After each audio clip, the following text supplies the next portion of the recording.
writing part. One day, Lalita participated in a seminar. Look at her speech at the seminar on the lives of great people. ఒకరోజు లలిత ఒక సెమినార్లో participate చేసింది. ఆ సెమినార్లో ఆమె speech ఇస్తూ ఉంది, అంటే మాట్లాడుతుంది ఒక అంశం మీద. అక్కడ ఏమి అంశం ఇచ్చారంటే the lives of great people, గొప్ప వ్యక్తుల యొక్క జీవిత విశేషాలు అనే అంశం మీద సెమినార్ నిర్వహించారు. ఆ సెమినార్లో లలిత పార్టిసిపేట్ చేసింది, మాట్లాడుతూ ఉంది. మరి ఏ విధంగా మాట్లాడుతుందో ఒకసారి చూద్దాం. ఎవరి గురించి మాట్లాడుతుంది, ఏ విధంగా మాట్లాడుతుందో చూద్దాం. Respected HM sir, teachers and fellow students, I am very happy to take part in this seminar. I would like to talk about the life of Stephen Hawking. First speech start చేసేటప్పుడు ఏం చేయాలి అంటే అక్కడ సభలో మీటింగ్లో ఉన్నటువంటి పెద్దవాళ్ళను సంబోధించాలి. ఏమని సంబోధించాలి?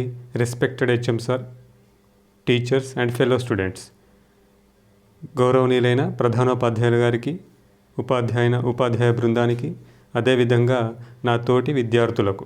ఫెలో స్టూడెంట్స్ అంటే తోటి విద్యార్థులకు అందరికి కూడా నమస్కారం అని చెప్పేసి తెలుగులో అంటాం కదా, దాన్నే ఇంగ్లీష్లో ఏమనాలి? Respected HM sir, teachers and fellow students, వాళ్ళందరినీ కూడా సంబోధించాలి. I am very happy to take part in this seminar. నేను చాలా హ్యాపీగా ఫీల్ అవుతున్నాను ఈ సెమినార్లో ఒక భాగమైనందుకు. I would like to talk about the life of Stephen Hawking. ఇప్పుడు నేను ఎవరి గురించి మాట్లాడాలని అనుకుంటున్నాను? I would like to talk, నేను మాట్లాడాలని అనుకుంటున్నాను. ఎవరి గురించి? స్టీఫెన్ హాకింగ్ అనేటువంటి ఒక గొప్ప వ్యక్తి గురించి మాట్లాడాలని అనుకుంటున్నాను అని చెప్పేసి స్టార్ట్ చేసింది. ఫస్ట్ ఏ విధంగా స్టార్ట్ చేసింది స్పీచ్? అడ్రస్సింగ్ చేసింది. అడ్రస్సింగ్ అంటే సంబోధించింది. ఎవరిని? హెడ్ మాస్టర్ని, టీచర్స్ని, తన తోటి విద్యార్థులని అందరినీ కూడా సంబోధించింది. అడ్రస్సింగ్ చేసి స్టార్ట్ చేసింది. Next, do you know who Stephen William Hawking is? మీకు తెలుసా స్టీఫెన్ విలియం హాకింగ్ ఎవరో తెలుసా? He is one of the greatest scientists of the world. అతను ప్రపంచంలో గొప్ప శాస్త్రవేత్తలలో ఒకడు. He has received 12 honorary degrees and has been awarded many medals and prizes. He has written many books. అతను ఎన్నో books రాశాడు. అతనికి ఎన్నో గౌరవ పట్టాలు లభించాయి, గౌరవ డాక్టరేట్లు లభించాయి. అంతేకాకుండా ఎన్నో మెడల్స్, ప్రైజెస్ కూడా లభించాయి అని చెప్పేసి అతని యొక్క గొప్పతనాన్ని గురించి చెబుతూ స్టార్ట్ చేసింది. Of course his achievements may be seen to be usual to every one. ఎవరికైనా అతని యొక్క విజయాలు అనేవి అందరికీ కూడా సాధారణంగానే అనిపించవచ్చు. What I want to tell you is that he has achieved all these in spite of his prolonged illness. నేనేం చెప్పదలుచుకున్నానంటే what I want to tell you is that అంటే నేనేం చెప్పదలుచుకున్నానంటే he has achieved all these in spite of his prolonged illness. అతను అనారోగ్యంగా ఉన్నప్పటికీ ఇవన్నీ కూడా సాధించాడు. In spite of his prolonged illness, చాలా కాలం పాటు అనారోగ్యంగా ఉన్నప్పటికీ అతను ఈ విజయాలన్నింటినీ కూడా సాధించడం జరిగింది. You know he has been suffering from an incurable disease which has weakened his muscles since he was 17 years old. మీకు తెలుసా? యు నో అంటే మీకు తెలుసా? He has been suffering from an incurable disease, నయం కానటువంటి ఒక చాలా అరుదైనటువంటి ఒక వ్యాధితో అతను బాధపడుతూ ఉన్నాడు. ఎప్పటి నుంచి? అతను 17 ఏళ్ల నుంచి బాధపడుతూనే ఉన్నాడు. ఆ వ్యాధి వల్ల అతనికి కండరాలు అనేవి క్షీణిస్తూ ఉన్నాయి. అదేంటి చెప్పండి చిల్డ్రన్? ఎస్, స్క్లెరోసిస్ అనేటువంటి వ్యాధి. Though his doctors have told him that he would die soon, he has not stopped his research work. అతని డాక్టర్స్ అతనికి చెప్పారు నువ్వు ఎక్కువ కాలం బ్రతకవని. అయినాకనే అతను ఏం చేశాడు? తన రీసెర్చ్ని ఆపలేదు, తన పరిశోధనని ఆపలేదు. He has made a remarkable contribution to the field of science even though he cannot move or speak a word. అతను కదలలేకపోయినా, ఒక్క మాట కూడా మాట్లాడలేకపోయినా అతను ఏం చేశాడు? సైన్స్కి అంటే శాస్త్ర విజ్ఞానానికి ఒక గొప్ప సేవ చేశాడు. రిమార్కబుల్ కంట్రిబ్యూషన్, గొప్ప సహాయం చేశాడు. అంటే తను చేసేటువంటి పరిశోధన వల్ల శాస్త్రంలో కొత్త రీతులు సంభవించాయి, కొత్త పద్ధతులు పుట్టుకు వచ్చాయని చెప్పొచ్చు. He has made remarkable contribution, ఎప్పటికీ గుర్తుండిపోయేటువంటి ఒక సేవ చేశాడు శాస్త్రానికి. ఈ విధంగా ఈ పారాగ్రాఫ్లో లలిత ఏం చేసింది, స్టీఫెన్ విలియం హాకింగ్ యొక్క గొప్పవాడు కావడానికి ఏ విధంగా కష్టపడ్డాడో చెప్పింది. అతని అనారోగ్యం ఉన్నప్పటికీ అతను ఏ విధంగా కష్టపడ్డాడు, ఏ విధంగా పైకి వచ్చాడు అనేది చెప్పింది ఈ పారాగ్రాఫ్లో. Next, undoubtedly I feel that his life is a source of inspiration to every one of us. Undoubtedly, doubt లేకుండానే, ఖచ్చితంగా నేను అనుకుంటున్నా, ఇలాంటి వ్యక్తుల యొక్క జీవితం అనేది మనందరికి కూడా ఇన్స్పిరేషన్, ఉత్తేజాన్ని ఇస్తుంది, ఉత్సాహాన్ని ఇస్తుంది. He was able to do all these only because of his strong will power. ఇదంతా కూడా తను ఎట్లా చేయగలిగాడు మరి అంటే, స్ట్రాంగ్ విల్ పవర్ ఉండడం వల్ల చేయగలిగాడు. విల్ పవర్ అంటే ఏంటి? మనోబలం. తను మనోబలాన్ని కూడగట్టుకొని ఇదంతా కూడా చేయగలిగాడు.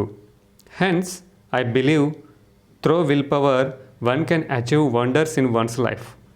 అందుకనే ఐ బిలీవ్, నేనేమని నమ్ముతున్నాను, త్రూ విల్ పవర్, మనోబలం ఉంటే one can achieve wonders in one's life. ఎవరైనా తమ జీవితంలో గొప్ప విజయాల్ని సాధించవచ్చు, అనుకున్నటువంటి విజయాల్ని సాధించవచ్చు మనోబలం ద్వారా అని నేను నమ్ముతున్నాను. Thank you one and all for giving me this opportunity. అందరికి కూడా కృతజ్ఞతలు, నాకు ఈ అవకాశాన్ని ఇచ్చినందుకు, స్టీఫెన్ విలియం హాకింగ్ గురించి మాట్లాడడానికి ఈ గొప్ప అవకాశాన్ని నాకు ఇచ్చినందుకు అందరికీ కూడా కృతజ్ఞతాభివందనాలు అని చెప్పేసి లాస్ట్కి అందరికి కూడా థ్యాంక్స్ చెప్పింది. ఈ విధంగా మనం ఎక్కడ స్పీచ్ మొదలుపెట్టినా కానీ ఫస్ట్ అడ్రస్ చేయాలి, లాస్ట్కి థ్యాంక్స్ చెప్పాలి, మిడిల్ పార్ట్లో ఏం చేయాలి, మనం ఏ అంశాన్ని అయితే తీసుకున్నామో దాని గురించి సూటిగా చెప్పాలి. ఈ విధంగా లలిత స్టీఫెన్ విలియం హాకింగ్ గురించి చెప్పడం జరిగింది. ఇక్కడ కొన్ని క్వశ్చన్స్ ఉన్నాయి, చూడండి children. Answer the following questions. First one, how did Lalitha start her speech? Lalitha ఏ విధంగా స్టార్ట్ చేసింది స్పీచ్ని? చెప్పండి చిల్డ్రన్, ఏ విధంగా స్టార్ట్ చేసింది? Yes, by addressing the people. అక్కడ ఉన్నటువంటి ప్రజల్ని అడ్రస్ చేస్తూ, అంటే ప్రజలంటే అక్కడ సభలో ఉన్నటువంటి పెద్దవాళ్ళని, తర్వాత తన తోటి విద్యార్థుల్ని అడ్రస్ చేస్తూ స్టార్ట్ చేసింది. అదే మనం ఇప్పుడు ఆన్సర్గా రాసేద్దాం. Lalitha started her speech by addressing HM sir, teachers and fellow students. ఈ విధంగా హెడ్ మాస్టర్ గారిని, ఉపాధ్యాయుల్ని, తర్వాత తన తోటి విద్యార్థులని అందరినీ కూడా సంబోధిస్తూ స్టార్ట్ చేసింది. So this is the answer for first one. Second one, which are the points she stressed and how are they organised? ఆమె మాట్లాడేటప్పుడు ఏ పాయింట్స్ మీద స్ట్రెస్ ఎక్కువగా చేసింది, అదేవిధంగా ఆ పాయింట్స్ ఏ విధంగా ఆర్గనైజ్ చేయబడ్డాయి, ఏ విధంగా మాట్లాడింది. తన స్పీచ్లో స్టీఫెన్ విలియం హాకింగ్ గురించి, ఆయన యొక్క గొప్ప జీవిత గాథల్ని, జీవిత విషయాల్ని ఏ విధంగా పొందుపరిచింది, ఒకదాని తర్వాత ఒకటి అనేది అడుగుతున్నాడు. Lalitha stressed on Stephen's will power, degrees and achievements. Lalitha ఏ పాయింట్స్ మీద స్ట్రెస్ చేసింది? స్టీఫెన్ విలియం హాకింగ్ యొక్క విల్ పవర్, మనోబలం మీద, అతను సంపాదించినటువంటి డిగ్రీస్ మీద, అంతేకాకుండా అతను సంపాదించినటువంటి గొప్ప విజయాల మీద ఎక్కువగా ఫోకస్ చేసింది. She also stressed how Stevens life is an inspiration to the people. అంతేకాకుండా ఆమె ఏం చెప్పింది, అతని యొక్క జీవితం అనేది ప్రజలకి ఏ విధంగా ఇన్స్పిరేషన్ కూడా, దాని మీద కూడా, ఆ పాయింట్ మీద కూడా ఫోకస్ చేసింది. The points that she stressed are organised systematically, maintaining coherence. The points that she stressed are organised systematically. ఆమె చెప్పినటువంటి ఆ పాయింట్స్ అన్నీ కూడా సిస్టమేటిక్గా ఒక క్రమ పద్ధతిలో అమర్చబడ్డాయి. ఎక్కడ కూడా మిస్ కాలేదు, ఒకదానికొకటి సంబంధం అనేది మిస్ కాలేదు. కోహరెన్స్ అంటే సంబంధం కలిగి ఉండడం, ఒక పాయింట్కు ఇంకో పాయింట్కి మధ్యలో సంబంధం కలిగి ఉండడం. ఆ విధంగా ఆ రెండింటిని కలుపుకుంటూ, రెండింటిని సంబంధం మిస్ కాకుండా ఒక సిస్టమేటిక్గా క్రమ పద్ధతిలో అమర్చింది ఆ పాయింట్స్ అన్నీ కూడా. ఈ విధంగా మాట్లాడింది స్టీఫెన్ విలియం హాకింగ్ గురించి. So this is the answer for second question. Third question, how did she conclude her speech? ఆమె లాస్ట్కి స్పీచ్ని ఏ విధంగా కంక్లూడ్ చేసింది, ఏ విధంగా ముగించింది? She conclude her speech by thanking the audience for giving her the opportunity. ఆమె ముగించేటప్పుడు ఏమని చెప్పింది? థ్యాంక్స్ చెప్పింది, అందరికి కూడా కృతజ్ఞతలు చెప్పింది. ఆడియన్స్ అందరికి, ప్రేక్షకులందరికీ కూడా కృతజ్ఞతలు చెప్పింది. ఎందుకంటే తనకు అవకాశం ఇచ్చినందుకు కృతజ్ఞతలు చెప్పింది. దాంతో ఆ విధంగా ముగించింది. She concluded her speech by thanking the audience for giving her the opportunity. This is the answer for third one. Next, work in groups. Select a great personality. Collect information about him or her from various sources. Prepare a speech focusing on her greatness and how she influenced others. Plan a speech on the events of her life, how to begin, how to organize the events in sequential order, and how to conclude. Discuss with your friends and make necessary corrections in your speech. Write your speech on a chart. Present your version before the class. ఇక్కడ ఏమంటున్నాడంటే group work ఇచ్చాడు. ఏదైనా ఒక great పర్సనాలిటీని select చేసుకొని అతని గురించి లేకపోతే ఆమె గురించి, అతనైనా కావచ్చు ఆమెైనా కావచ్చు, ఆ గ్రేట్ పర్సనాలిటీ గొప్ప వ్యక్తి ఎవరైనా కావచ్చు, వాళ్ళ గురించి కొంచెం సమాచారాన్ని సేకరించి ఒక స్పీచ్ తయారు చేయమంటున్నాడు. లలిత ఏ విధంగానైతే స్టీఫెన్ విలియం హాకింగ్ గురించి తయారు చేసిందో ఆ విధంగా మీరు కూడా తయారు చేయాలని చెప్తున్నాడు. ఏం లేదు చిల్డ్రన్, ఫస్ట్ స్టార్టింగ్లో అడ్రస్సింగ్ రాయాలి, సేమ్ లాస్ట్కు థ్యాంక్స్ చెప్పాలి. మిడిల్ పార్ట్లో మీరు సేకరించినటువంటి సమాచారాన్ని కోహరెన్స్ ఉండేటట్లు, అంటే మధ్య సంబంధం చెడిపోకుండా, ఒక పాయింట్కి మధ్యలో సంబంధం చెడిపోకుండా ఒక సిస్టమేటిక్ ఆర్డర్లో క్రమ పద్ధతిలో అమర్చాలి. ఈ విధంగా ఏదైనా ఒక వ్యక్తి గురించి, ఏదైనా ఒక గొప్ప వ్యక్తి గురించి సమాచారాన్ని సేకరించి స్పీచ్ని తయారు చేయండి. మీ సిస్టర్స్ బ్రదర్స్ హెల్ప్ కూడా తీసుకోండి మీకు ఎక్కడైనా డౌట్స్ వస్తే. ఓకేనా children? Next, conventions of writing. Use capital letters, full stop, comma, spelling and inverted commas wherever necessary. Rewrite the following sentences. Conventions of writing అంటే అవసరమైన దగ్గర commas, full stop, capital letters, స్పెల్లింగ్ను కూడా correct చేస్తూ రాయాలి children. ఇక్కడ ఒక paragraph ఇచ్చాడు, చూద్దాం. Nitin, Jagan and Manisha went to the pet store. Nitin bought a big bag food for his dog. Jagan looked at the turtles and said, I wish I could take one home. ఇందులో మనకి first ఇక్కడ చూడండి, నితిన్, జగన్, మనీషా ఈ మూడు కూడా names కాబట్టి వాటి first letter అనేది క్యాపిటల్ లెటర్ ఉండాలి. క్యాపిటల్ లెటర్ ఉంది, ఓకే. నితిన్కి జగన్కి మధ్యలో కామా ఉండాలి. Nitin, Jagan, Nitin comma Jagan and Manisha, okay. Went to the pet స్టోర్కి వెళ్ళారు, ఫుల్ స్టాప్ ఉంది అక్కడ, okay. Nitin bought a big bag food for his dog. Nitin కొన్నాడు, కొనడం అంటే బై బాట్ స్పెల్లింగ్ ఇది కాదు, BOUGHT. సో అక్కడ BOT స్పెల్లింగ్ రాంగ్, దాన్ని కరెక్ట్ చేయాలి. Nitin bought a big bag food for his dog, full stop ఉంది అక్కడ, okay. Jagan looked at the turtles and said spelling ఇది కాదు, SEAID, సెడ్.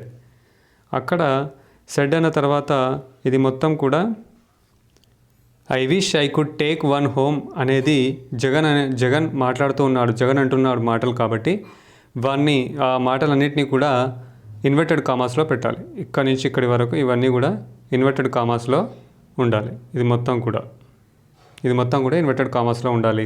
అంతేకాకుండా ఐ అనేది కూడా క్యాపిటల్ లెటర్ ఉండాలి. ఈ విధంగా మనం కరెక్ట్ చేస్తూ రాద్దాం. చూడండి చిల్డ్రన్, ఇక్కడ నితిన్కి జగన్కి మధ్యలో ఒక కామా వచ్చేసింది. Nitin, Jagan and Manisha went to the pet store. Nitin bought spelling వచ్చేసి BOUGHT, a big bag food for his dog. Jagan looked at the turtles and said spelling చూడండి. అంతేకాకుండా ఇవన్నీ I wish I could take one home అనేది జగన్ అంటున్నటువంటి మాటలు కాబట్టి వాటిని మొత్తం ఆ సెంటెన్స్ మొత్తాన్ని ఏం చేసాం, ఇన్వర్టెడ్ కామాస్లో పెట్టాం. ఇక్కడ ఒక ఇన్వర్టెడ్ కామాస్, లాస్ట్కి ఒక ఇన్వర్టెడ్ కామాస్. అంతేకాకుండా ఐ అనేది క్యాపిటల్ లెటర్. సో వీటిని కరెక్ట్ చేస్తూ రాయడం వల్ల ఈ సెంటెన్సెస్ అనేవి కరెక్ట్ అయిపోయాయి. దీంతో మనకి కన్వెన్షన్స్ ఆఫ్ రైటింగ్ పార్ట్ కూడా కంప్లీట్ అయింది చిల్డ్రన్.